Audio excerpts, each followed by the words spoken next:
let's continue with more about ransomware in depth. Ransomware strategies refer to techniques and ransomware operations using to gain access, spread through networks, pressuring victims and profits from attacks through ransoms. Understanding these strategies helps organizations strengthen their defenses. However, it is not a guarantee that it's not going to happen. So, how does that work? Initial access. Attackers first obtain access to the victim's environment through methods such as phishing emails and tricks using for users into opening malicious attachment or links. Exploiting unpatched software vulnerabilities, using stolen or weak credentials to access remote services, and compromising trusted third-party software or services such as supply chain attacks.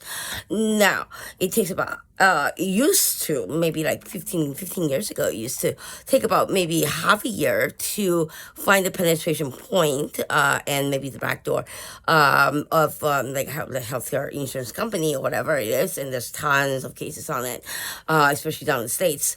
And that's when ransomware really starts. And they would spend about, half a year. But once they actually, gain the penetration of the system and is able to actually, conduct their operations, it's easier for them to use the same method and the same, coding or whatever, program that they have coded to attack other insurance companies, maybe using the same software, EMR like Epic,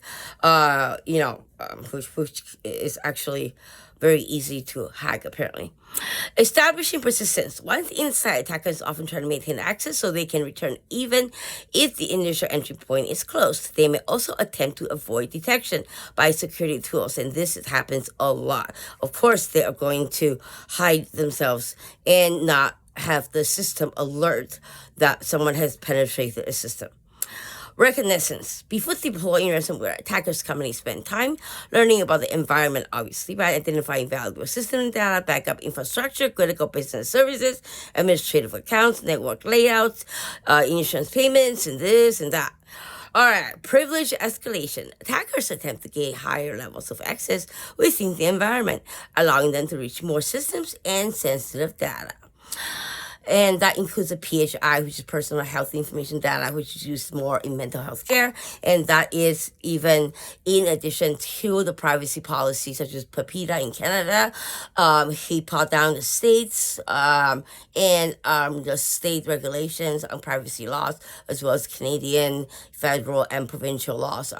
But the thing is, when ransomware occurs, like me, it's been 8 years and the police has done nothing about it. And they don't understand the evidence, the e-evidence I've given them, even from bouncing, from cell tower to cell tower, so I don't track where they are.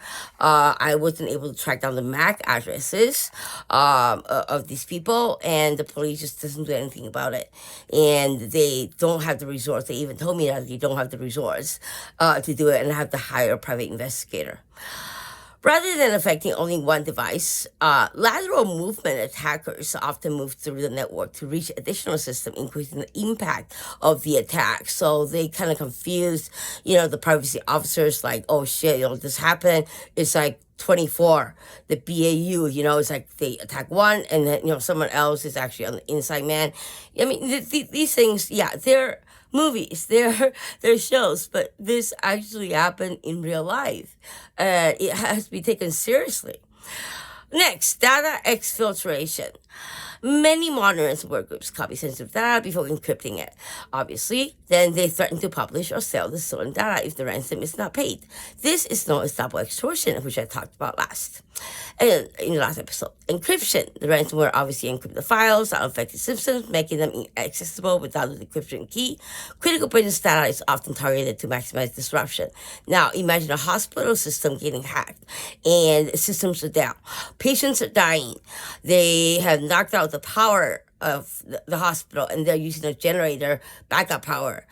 And during that time, they, because of, let's say, let's think of this as a movie, okay? People are freaking out about, oh my God, the power went out, this and that, whatever. Nobody's gonna really care when they attack at the same time. It's kind of like a distraction, right? I mean, This happened in real life. This is not just a story.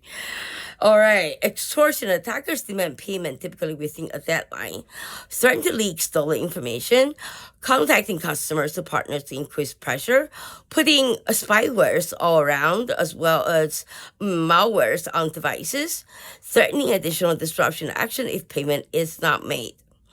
Next, covering tracks. Obviously, attackers may attempt to remove locks, disable security tools. Oh yeah, they did that to my Apple. If you check it out, the Apple Data Analytics, under let me show you guys. Or I think I showed you guys before. All right, so under privacy and security, right here under privacy and security, if you scroll down, okay, you're gonna see right here data analytics and improvements right here, and then you go to analytics data and see now you have the analytics right here. Okay, so however, these hackers sometimes delete the analytics, so it is empty. I'm checking right now to see it's empty. If it's not, it's not. But sometimes all of mine is empty, and I have told Apple engineers, and I don't know why they are not doing anything about it. But anyways, that is that. Okay, so ransomware incidents often involve a combination of technical vulnerabilities and social engineering. A layered security approach, which is combining preventive controls, detection, response planning, and resilient backups, is one of the most effective ways to reduce both the likelihood and the impact on these attackers. Later on, I will be talking about the recovery process, and it's really, there's no recovery. Like my information is out there, whoever is using it, they have my ID, they have everything. Like, I'm not sure what to do. Cybercrime experts, I don't even know who to go to.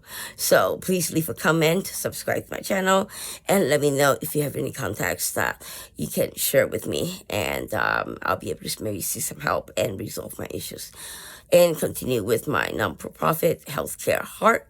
Please go to jennachou.com. Thank you very much.